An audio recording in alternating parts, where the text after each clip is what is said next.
Welcome back to Illuminating Life as we continue on the bathroom edition.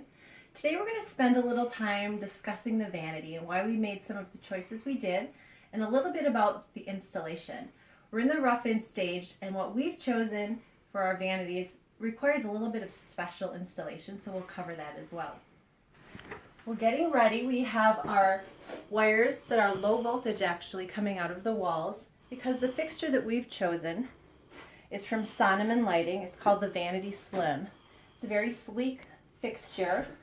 It will be mounted on either side of each sink to really frame out the mirror and give a nice even illumination across the face.